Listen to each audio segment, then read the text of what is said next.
You run one of the biggest groups on Facebook for near-death experiences, maybe the biggest. Also, you run a very positive group. It's over 300,000 members. I created it is because I used to be a suicidal atheist. I needed a reason to live, and there's so many things. There's so many things that I want to share with people, but I really want people to know that, like, we don't die. Like, that's the biggest illusion, is that we die. Dying is more like a birth than a death. Medical records and people who are clinically dead with no heartbeat or brain activity, and we're actually at that time we're on the ceiling observing and listening and watching and alive, more alive than ever. And so when these keep happening, and even though we hardly ever see them on our headlines and our news, it's happening. This time on Beyond Numerology, I'm sitting down with Nader, host of one of the largest near-death experience communities in the world, and someone who has spent years deeply exploring what happens after we die and why we're really here. What I love about Nader is that he approaches all of this from both a spiritual and a scientific perspective. He's not someone who blindly believes everything. In fact, he started out as a suicidal atheist searching for a logical reason to exist after a traumatic childhood left him questioning the point of life itself. That search eventually led him into near-death experiences, mediumship, astrology, numerology, and the incredible stories that thousands of people have shared inside his Facebook community over the years. In this conversation, we talk about life reviews, soul purpose, karma, intuition, spirit guides, and the overwhelming similarities that appear again and again in near-death experiences across all cultures and belief systems. We also talk about fear of death and why so many people completely lose that fear after crossing over and coming back. This conversation goes into some really deep places, but more than anything, it's about hope. The idea that maybe we're not random, maybe we're not here by accident, and maybe death isn't an ending at all. So without making you wait any longer, let's get into it.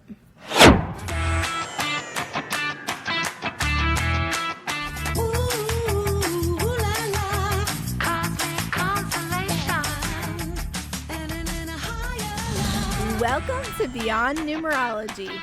I'm Tammy Lopresti, the creator of Cosmic Ascended Numerology, a rare and super accurate way of decoding who you are and why you're here. If you're new around here, I'm so glad you found us. And if you've been in my world for a while, then you already know that I don't do numerology like everyone else. Think of this podcast as your weekly spiritual hangout. A place where we dive into your soul's plan, uncover what you came here to learn, understand, and experience, and help you wake back up to the you that you came here to be. Every Friday night at 6 p.m. Central Standard Time, we record new episodes on Zoom and invite a live audience to hang out with us. This is your chance to be in the room while we chat with our guest of the week, do mini numerology readings, and enjoy occasional psychic insights from our guests, whether it's card pulls, spirit guide messages, messages from loved ones on the other side, or other surprises that they might bring. Want the VIP experience? Stick around for the after show where you can hang out with me and the guest of the week to answer your own questions and get a behind-the-scenes look at the magic happening live. It's always fresh, always different, and always a good time. So whether you're tuning in live or catching the replay, welcome. I'm so happy you're here, and I have a feeling you're going to love it. Now let's go beyond numerology, because your soul's plan starts right now.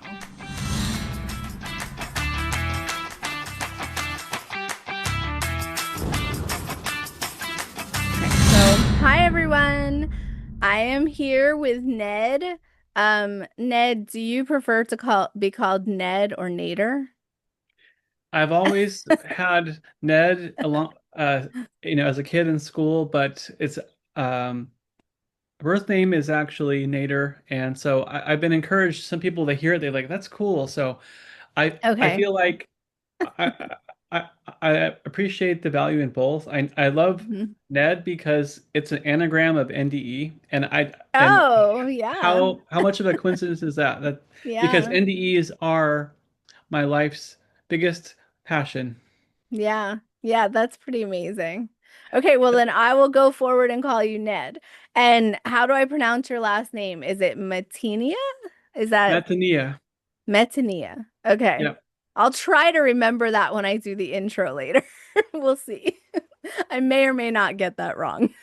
So, but I'm so glad that you're here and I just had to have you on because I'm fascinated with, your growth on Facebook and, like when I saw your group, like first of all, you run one of the biggest groups on Facebook for near-death experiences, maybe the biggest. I have no idea how to know that. I did try to know that, but I don't know how to tell. Um, but also you run a very positive group. Like everybody in there is very kind and very welcoming and not so judgmental. Where I've seen so many groups, I've been in a lot of spiritual groups where I've left them because there's a lot of negativity and there's a lot of people that will like dump on whoever posts there and things like that. And I haven't seen that a lot in your group. I don't know if I've seen that at all in your group, actually. And it just feels very welcoming. And in fact, I've even felt comfortable to share in there about my ND, which I don't really do very often. Like I don't comment or share publicly very often, like around the internet because of that, like because of doubters and people that jump on things. So I have felt really comfortable there and I've met a couple people from your group now and they're like beautiful people. So, I love what you're doing and I guess like that's where I want to start is like what got you into researching near-death experiences and, how long have you been interested in things like this? I guess that's a good starting place. Thank you. Yeah. Well, and I love to hear that, especially with your own comfortability within the group about how you feel, because we try, and especially, now at our size, it's over 300,000 members, and Andrew Wow. here in the audience, he is a moderator too, and so it's a team effort because even at our level, Yeah. and anyone hearing this, if you have any free time and you can help out, we actually need moderators to keep all the bad apples or the mean or judgmental comments out. And so, Mhm. and also anyone who's listening, we encourage you, if you're in the group, it's on Facebook, it's called Near Death Experiences. Mhm. The background is the cosmos and um, you can actually, or we encourage people to report rude comments or whatnot because we see that Mhm. and we clean them up. We clean them up. It's the Yeah, quickest that's awesome. way because I have a day job and a busy life. Andrew has a busy life. We all have um, and so any help, it's a community effort. And when I created this Hmm. group, I always pray, that it helps people. It isn't about ego. It isn't about it's about getting the word out to the world. And that's why it's Hmm. public and not private.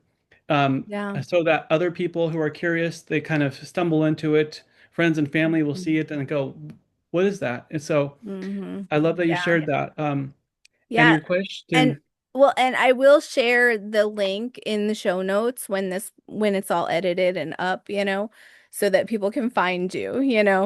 And if you want to share the link now in the comments for the people who are here, you're welcome to do that as well so they can find it now.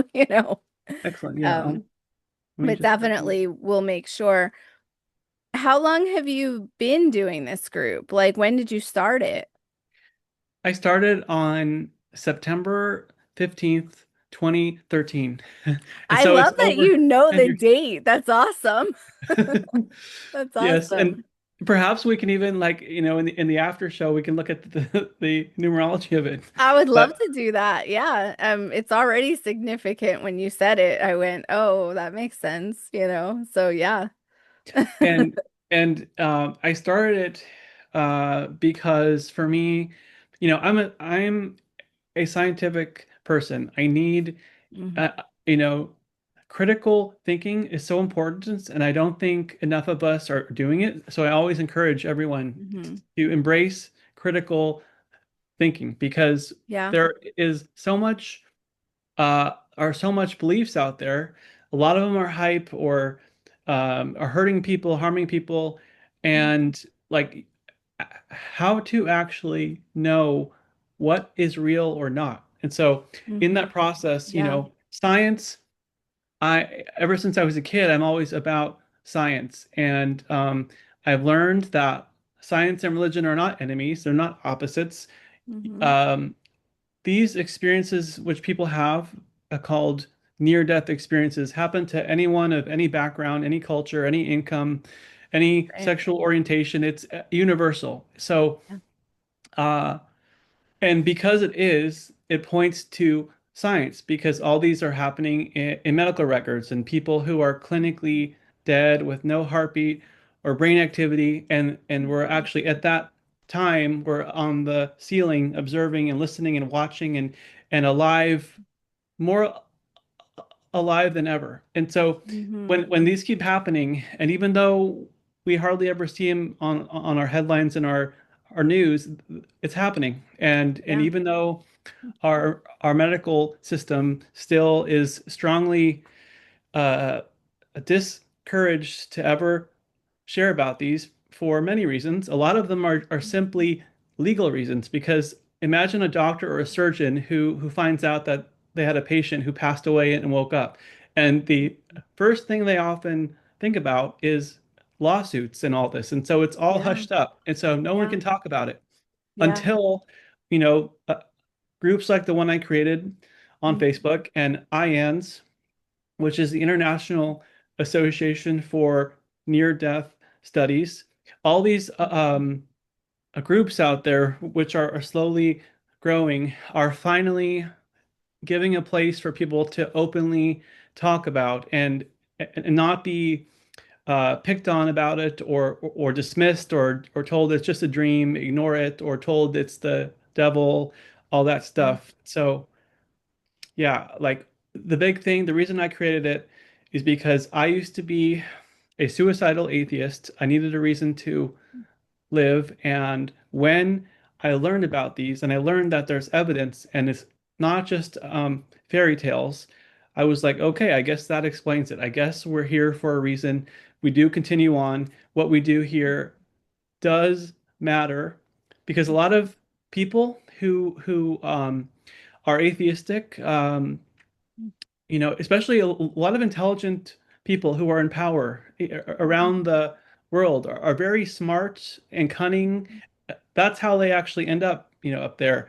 However, what they miss is um, is that is that uh, what these experiences are showing us is there is a higher authority, there is a reason, there is accountability.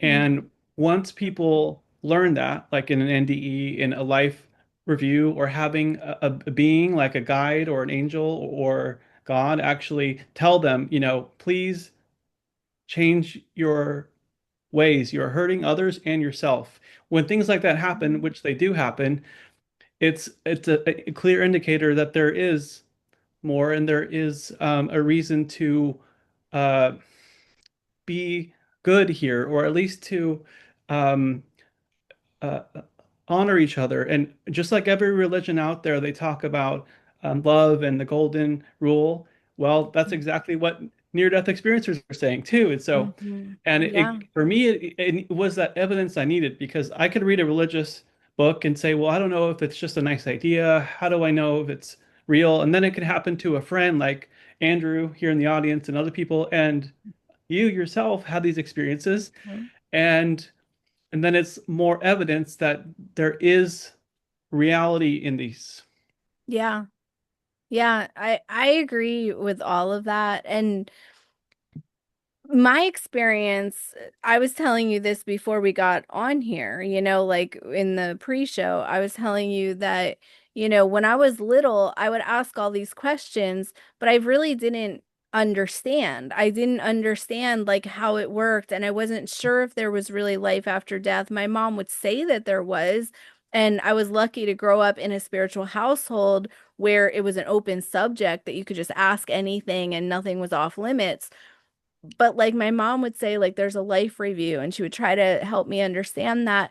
And I think it's really because she just got annoyed because I would ask all these questions all the time. Like I'd always be like, well, why is this? And why is that? And why do we do this? And why would God care? Who is God? And I would just like I would ask all these questions, and she would do her best to answer me. And so I always kind of held on to, all these questions will be answered someday, but I really still didn't understand. And then, I kind of walked around life really scared of death. Like I really thought like, what if I just close my eyes and that's it? Like the year that I had my near death experience, I really had a lot of trouble that year because, well, one, I was in an abusive relationship where someone actively was trying to end my life, Um, but other than that, it was also hard because that year I went under I went under like I had an operation to get my wisdom teeth out. So anesthesia, is that what it's called? I don't know what it's called, but um I went under whatever that's called. Um and and when that happened, I didn't really think much about it at first because everybody said, "Oh, getting your wisdom teeth out is no big deal." And I had never had a surgery or anything like that. But you have to sign this paper that says, if you die, it's okay, basically. Like a big long thing that's all worded right, but it says like, if you die, it's not their fault. And it just made me think like, oh shit, I could die. And I was only in my early 20s. And I was like, oh my goodness. So I went around like saying all my goodbyes to everyone in my life because I was scared. I didn't know what was going to happen, and I didn't know if there was anything after this. And so what I what I realized, I'm so glad that that happened because what I realized is that I really thought that you would close your eyes and nothing. And going under like when they knock you out, whatever this called, what is that called? Do you know what it's called? Because I don't. I, I think it's an anesthesia, but Anesthesia. Okay. Because I'm like, I don't know what that's called. But when they do that, it kind of confirmed that to me that that could be the truth, because you just go to sleep and you wake up and nothing happens in the middle. There's no dreaming, there's no thought, there's nothing. And that like really scared me then because I went, oh my goodness, what if there's nothing? What if you literally just shut your eyes and that is it? And then just a few months later, I had my near death experience, and holy crap, is there a lot after this? Like when that happened, then I went, "Oh, okay." And I've never been scared of death again, but I came back with this like understanding of how it works, and I came back with this incredible drive to tell other people. Except at first I couldn't. I was so scared to tell people because I didn't know what would happen. Nobody around me was accepting, really, except my immediate family. And so I didn't tell anybody for years. But I had this like desire inside of me that I needed to share this. And so I was so glad, a few years later when it started to be a little bit acceptable. It really didn't become acceptable for a long time to talk about. But groups like yours and people writing books about it and people talking about it like this, it's becoming something that now people can just go and learn about. And the other thing is that every near-death experiencer that I've talked to or researched or heard stories from, just about every one of them has had almost an identical experience. like on the core level, like the theme of it has been really identical to mine. And because I'm inside my own experience, like because I witnessed it myself, I know that when they say something, it's true, So so just the other day, I was doing a private podcast with Andrew, who's here in the audience. And he started talking about his near-death experience. And he said something that I had not heard anybody say. And I went, oh my goodness, that happened to me too. Like, so when so I used to call it an angel that came to me when I was out of my body, but now I know that it was my main spirit guide because now I've met her, but I didn't know that for the longest time. But I used to always say the angel had this voice that like everything was telepathic, but it sounded like a song and it sounded like the prettiest song I've ever heard. And I would have followed that song anywhere to the end of time. And when he described his near-death experience, he described his guide as talking in a song. And I was like, oh my goodness, because I never heard that. So, yeah, so things like that, even, 25 years later, I'm still having people confirm that my near-death experience was so real and so valid, and it's amazing, So, anyway, so I'm gonna let you talk now. Sure. Sorry. Yeah. Well, I appreciate you sharing that. And, also you said how in the early days or decades Yeah. ago, it was, a lot of people were not open to it, especially, Yeah. in the, as Gen Z will say, the 1900s, ancient history, but Mm-hmm. it was much less talked about. And then I think in the Mm-hmm. 80s, it became more popular. And then in the Mm-hmm. 90s, you had like movies like Ghost and things that became. Yes. And then James Van Prague and his show, I think it's, um and then other people. Mm-hmm. Over time, and so it's become a lot more open since then. But Mm-hmm. even still, I'm like, and so this is something that a lot of spiritual people will hear is that everything is in divine order. Mm-hmm. But then there are people in the spiritual community who will almost misinterpret that as if, well, we shouldn't want to change or improve anything. And so let's say example, in terms of the treatment of certain groups of people, as an example, not to Mm-hmm. be political, but just as a concept. Mm-hmm. If a lot of these It's uh, 4:30. experiences are pointing to and telling us how important love is, and how you know uh, supporting each other and whatnot. And say if the economic system or just business is all about profit. It's like, who cares about your feelings? It's just about the bottom line. And eventually, Yeah.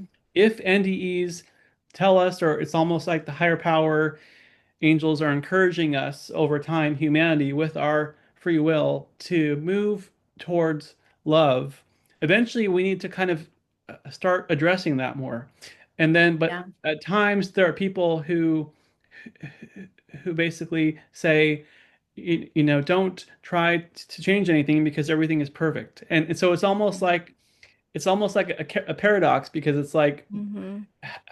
how do we improve things if everyone or a lot of people are saying, well, it's already perfect? And so anyway, that's a tangent, but I think about things like this a lot, like how Mm-hmm. to apply what people are learning in NDEs. And I know that if on a personal level, these experiences often, like, they change a person. And so when a person has a life review, perhaps if they were an outright bully before, or even just a typical person who at times was kind of rude to some people, and we all get upset sometimes and we take our anger out. And Mm-hmm. so in their NDE, they often have a life review.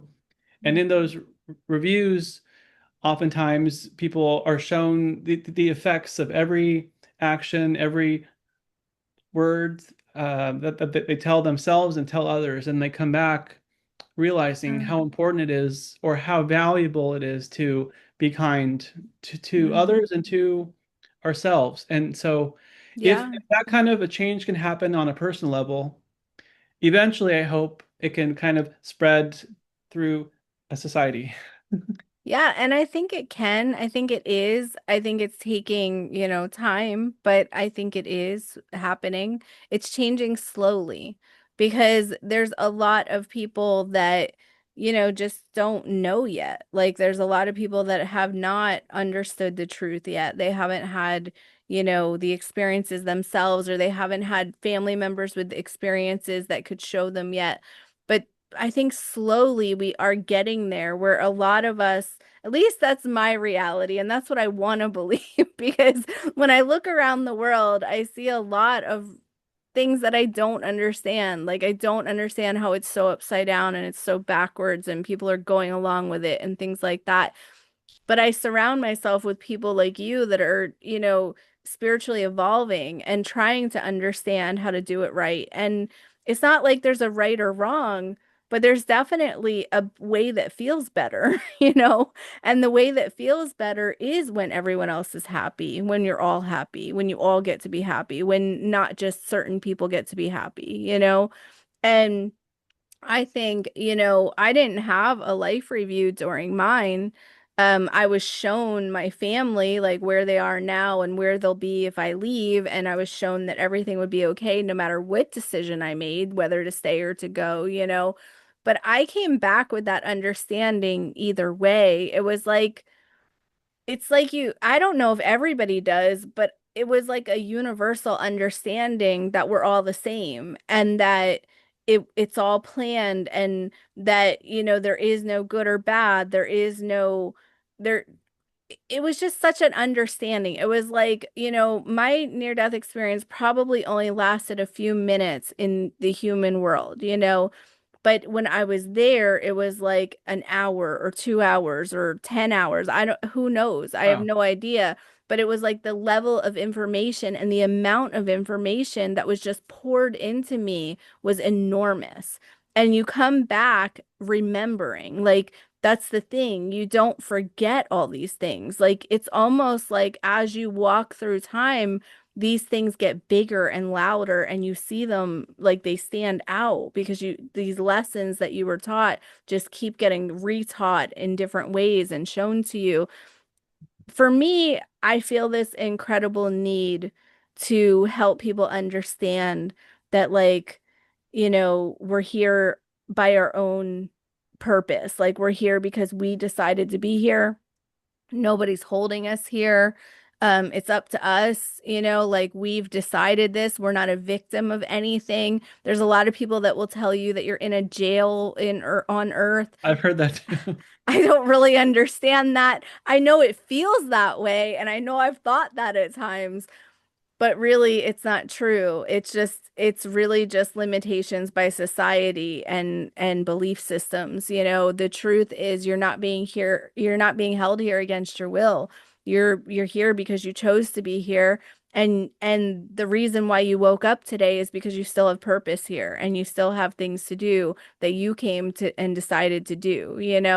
And I feel this extreme need to tell people things like that and to tell them that, like, there is life after death, and this isn't all, and this isn't even a little bit of the all. This is like this little teeny tiny fraction of almost nothing that you're going to experience. It seems like this big, huge, long thing, but it really happens like a dream, and then it's over and you go on to the next experience that your soul wants to have. And I mean, but it's important and it's valuable, and you're collecting information and knowledge. It's just that I think we put such an importance on everything that we experience here, and we don't realize that this is just one little part of the whole, of what we're going to experience. Yeah, there's so many things. There's so many things that I want to share with people, but I really want people to know that, like, we don't die. Like, that's the biggest illusion, is that we die.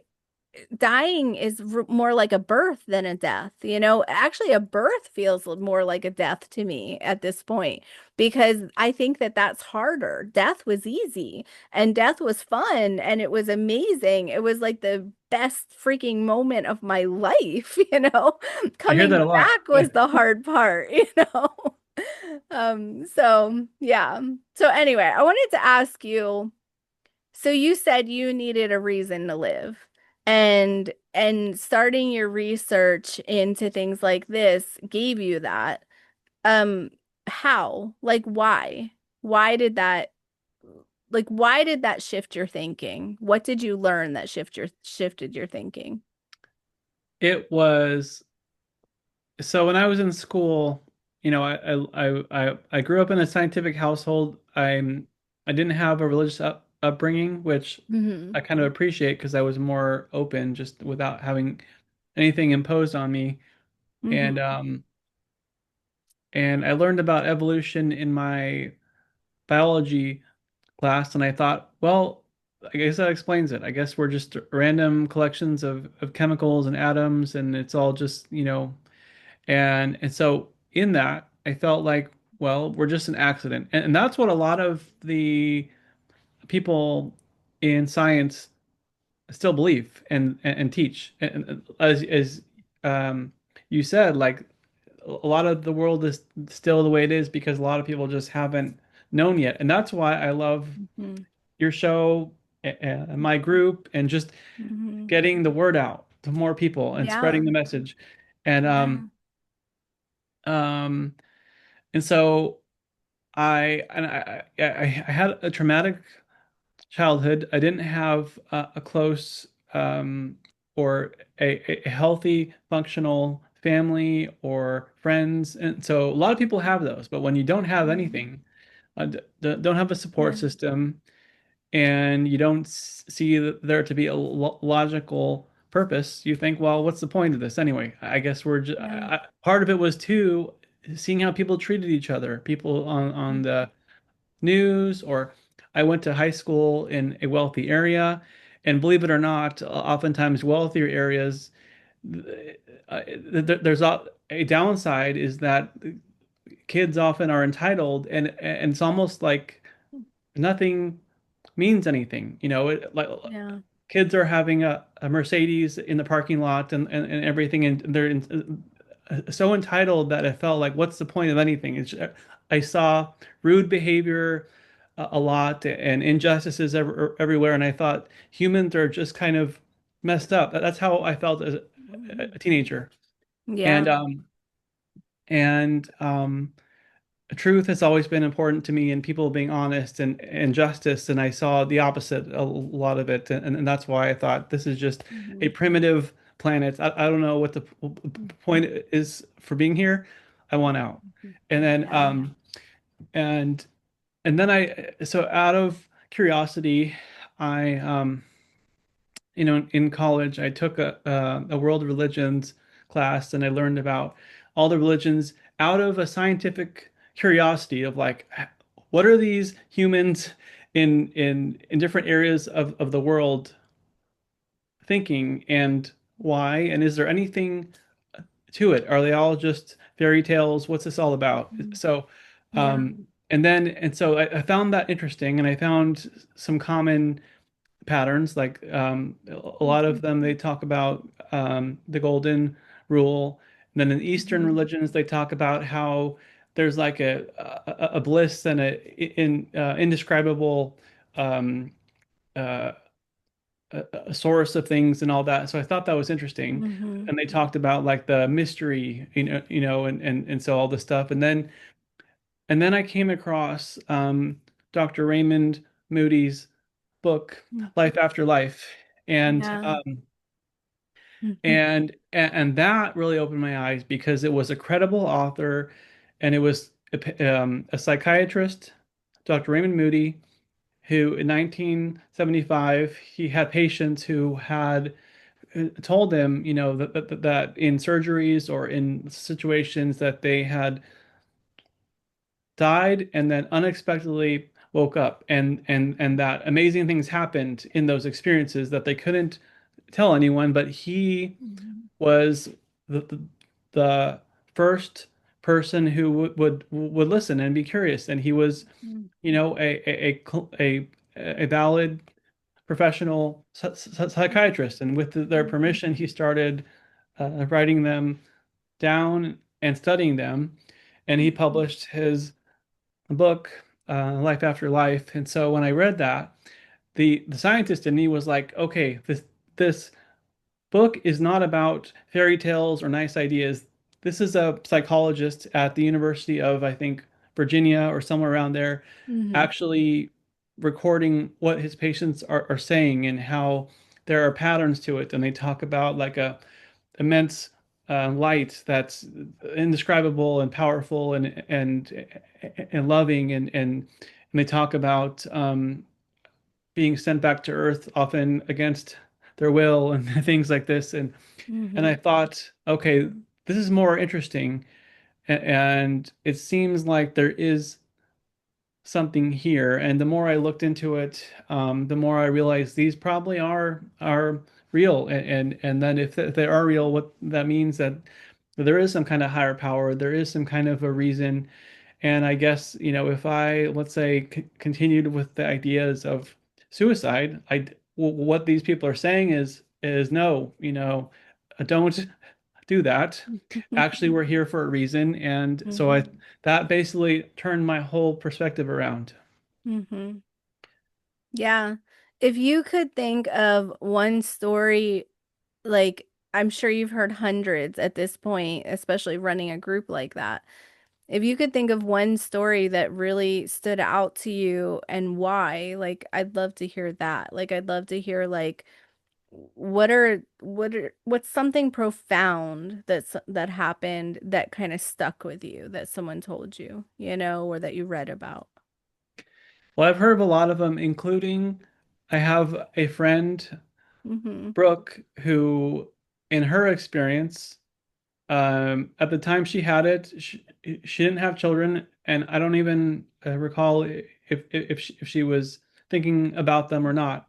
But in Mhm. her experience, and I think she was a student at Stanford University, extremely intellectual, smart, and her experience, I think she had like multiple organ failure and illness or something. I forget exactly what caused her to go into a coma. And Mhm. in her experience, she was in the cosmos, in space, and a lot of people Mhm. in their experiences, they talk about this. Even Carl Jung, the famous uh, uh, psychologist or Mhm. psychiatrist, It's in 4:45. I think in the 30s or 40s, when he had his own NDE, he floated above the Earth. This was before astronauts ever were up there. And so he was Mhm. like, I was Neat. above, almost like hundreds or thousands of miles above the Earth, and he could see it all below him. Mhm. Um, and so anyway, in her experience, she was also in the cosmos, and she saw two brilliant lights in the distance, and they came closer, and she felt them as familiar, and she felt their personalities, and she realized years after her experience that the two beings with those personalities were the children she ended up having years later. Mhm. Wow. And I think at least one or both of them are extremely intuitive also with their own Mhm. childhood gifts and things. And so that's just one example. Yeah. And there are other people who are shown things, and I'll get to Andrew's experience. Yeah. I keep wanting to address the comments, but I'm like trying so Well, and hard. even his NDE, because Yeah. what you asked about which one's powerful. So His is his, very powerful. because of the learnings and that come after Mhm. it. But Yeah. I'll share that, like, if you've heard of Dr. Mary Neal, who is a Okay. spine surgeon, I think is in Wyoming, or at least was there. And Mhm. her experience, she was kayaking in a river in Chile, Mhm. I think it was in the early 2000s maybe, or the late 90s, and she went over a waterfall, and Mhm. her kayak, it got stuck under 10 feet of water, uh, caught up in boulders in the river. Wow. And she Wow. was right under the waterfalls, so the water was just holding her down and she couldn't escape. Oh my goodness. And so she passed away under there, and she Mhm. left her body, and she talks about meeting Christ or a Mhm. figure like that. And a lot of experiencers will meet a Christ or Jesus, even if they're not religious, which is fascinating. He seems like a Yeah. powerful soul that there is a lot of evidence for. Even me as a non-religious person, Mhm. I respect because I hear about him a lot. Um, So I had that happen too. wow. I not during my NDE, but about a week before it, I was in the hospital and Jesus came. He was in my hotel room, my hospital room. He was in my hospital room because I had a friend come and do a healing on me. And my friend was at the end of the bed. He was technically my brother's best friend, but he was doing, and I've had him on the podcast actually. He was doing a Reiki healing and he had his hands out like this, and when I looked up, Jesus was standing there and there was light flooding the whole room and he was just smiling at me. He didn't say anything, but I mean, his presence, holy crap. Like it was you'll never forget something like that. It was Wow. very, very real, you know. And it's interesting. So he Mhm. showed up, and then shortly after you had your experience. I And had my so it could have been like an experience omen or almost like, exactly a week later. It was like within, I think it was a week later. Yeah. wow. So, yeah. You know, in her case, Mary's case, Jesus and some other guides, she had conversations with them, and like a lot of Mhm. people, they eventually told her it wasn't her time, and she argued with them. She's like, "No, I'm happy here. This place is so much better than back there on Earth." And Yeah. they said, "Nope, it's not your time." However, Yeah. they told her or showed her a bit about her future, her life, and that eventually she would have or her son, I think, who was a really either young at that time or not born yet, but that one of them he would eventually um, die as a teenager. And Oh, so I say this wow. because it's really interesting because this occurrence that other people have too in their NDEs of being told things or shown things in the future and then they happen. Yeah. And more so because apparently I've learned, and I haven't had the experience of having a child and losing them, but I hear that's like the worst emotional pain that a person can have. And for her to Yeah. have that, and to actually years later when it actually happened, for her not to be able to prevent or stop it, but also to have it in perspective, um, that she was told and shown that beauty comes of all things. So even her son, who I think he may have been her favorite son, he was always outgoing. He was extremely athletic. He Mhm. died during training of sports, and so Mhm.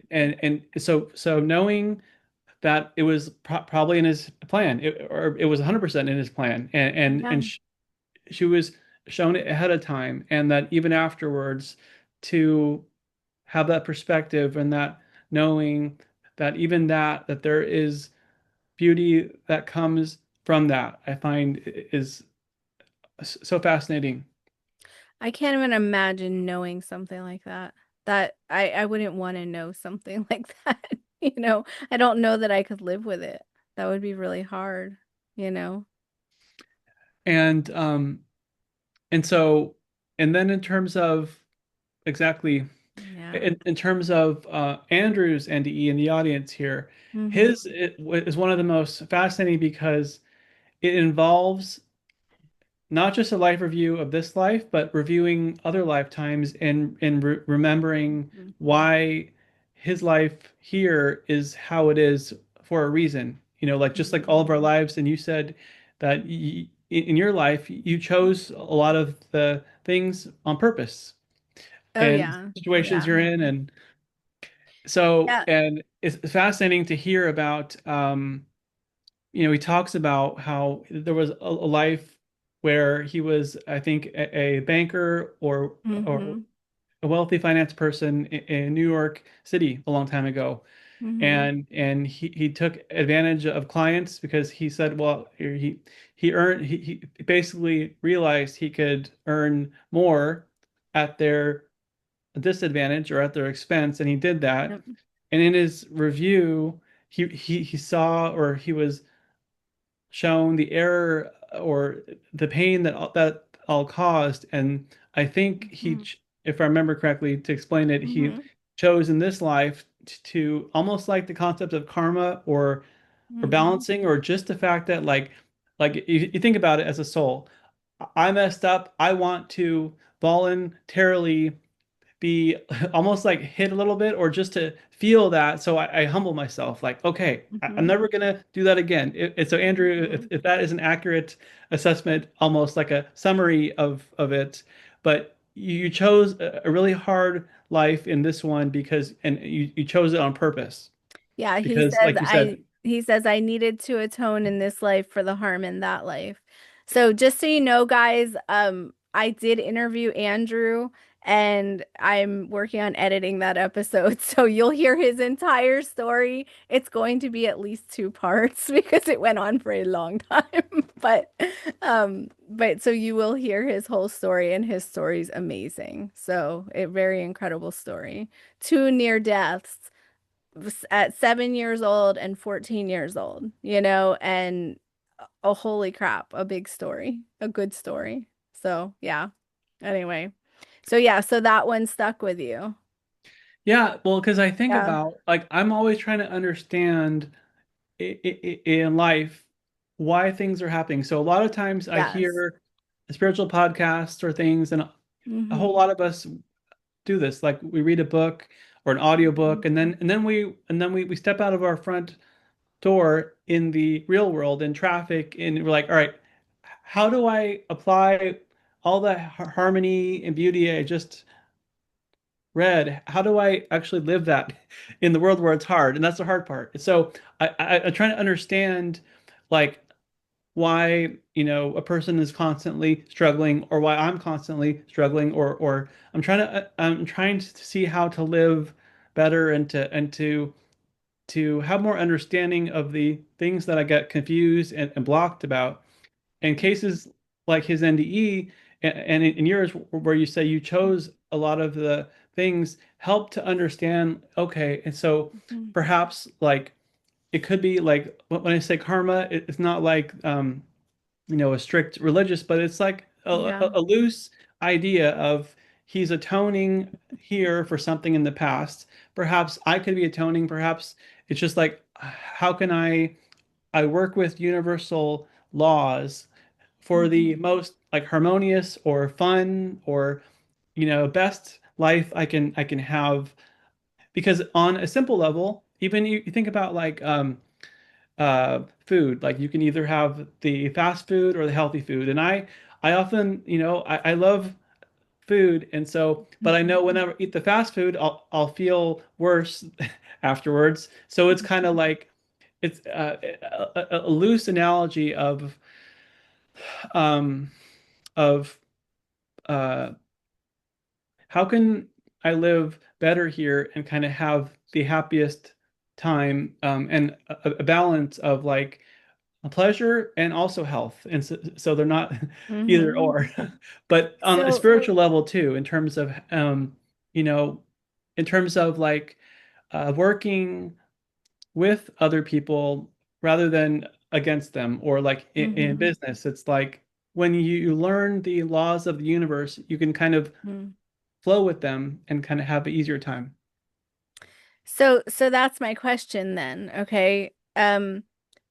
My question would be what what is your answer to that? How do you live happier and how do you take the spiritual understanding and mix it with the human experience so that this can be the best that it can be? Like, what have you found for that? What is the answer? Well, and and so Which I I'm love sure the is evolving, well, it but is evolving, but yeah. ultimately, like all the indie ears, they tell us the answer Hmm. is love. And a lot of experiencers will say, when I was there, it was so simple. Like all we have to do is just love. And I think of like dogs at a dog park and they're all playing and so Hmm. we could have a fun time, we could have a selfish time and kind of like and so and there is everything I've learned in terms of from NDEs and mediums and Hmm. life and the fact that there is karma. It doesn't have to be like something over the top or serious. It just Hmm. means that I know that if I treat other people kindly and and and also myself, and I don't force anything on anyone in terms of ideas or like a plan or whatnot. I let what I've learned is that free will is kind of the most important um, thing that anyone has, and so. Yeah. Uh, in terms of honoring what other people choose or think, and then also feeling what I think and feel. And so if I'm interested in like an adventure or exercising or something, to honor that and do it and uh, flow with other people. And I'm probably not explaining it as good as I want to, You're but I've learned explaining that I it used to be in well. my head a lot. Yeah. And I've learned how important it is to honor our bodies and just our feelings and like, oh, Mhm. I actually have feelings because like as a man who's an engineer, who's in my head a lot of like what should be logical or not. It's a Mhm. process of actually slowing down and saying like, if I get an invitation, how do I feel about that? And that Mhm. whole thing about intuition of like, well, I don't really feel like an excitement. I feel kind of blah. And so I just honor that. Say, oh, Mhm. no, thanks. Like Yeah. little things like that, like intuition, kindness, and also things like meditation and praying. And so even like in traffic or if someone's honking at Mhm. me I'm trying to do the right thing, I pray about it and It's I 5 o'clock. give it to the higher power. And I know there is a higher power now. And so it's Mhm. kind of working with all of those. Mhm. Yeah, it makes sense. I mean, I always think if you could see everything from above, like if you could have a bird's eye view in life, if you could see the timeline, like not necessarily that there is really a timeline, but there kind of is. In the human experience, there definitely is, you know. If you could see it all from above and you could ask yourself, does this matter? You know, like how much is this really going to affect? You know, you would take yourself out of the minor, minuscule moments and you would say, this really isn't worth getting upset about. You know, like a lot of things you would see that everything works out anyway. And it works out way better the less you stress about it and the less you worry about it and the less you get angry. And that just causes worse situations, you know, most of the time. And really and truly, if you just literally trust that it's all going to work out, it always does. It always does. Like, I don't know. I'm not saying there's not going to always be suffering. There is always suffering. But the thing is that you suffer a lot less when you believe that it's all going to be okay and you don't stress the whole time. Because when you stress the whole time, you suffer twice as much or three times as much, you know? And when you try to control it all, it's like you can't, you can only control you. And when you realize that you can only control you and you back up from trying to control every situation and every person, it's kind of like you gain all of this understanding and you gain all of this, all the happy feelings, and the happy moments. So, anyway, we do have to end this and go to the after show. So, I just want to say, I don't mean to cut you off or anything, but like, but we do have people that show up for both. Um, Yeah. so, so thank you so much. I really, really appreciate you coming, and I love what you're doing in the world. Like I love the impact that you're making. I love that you're bringing awareness to life and death and everything else.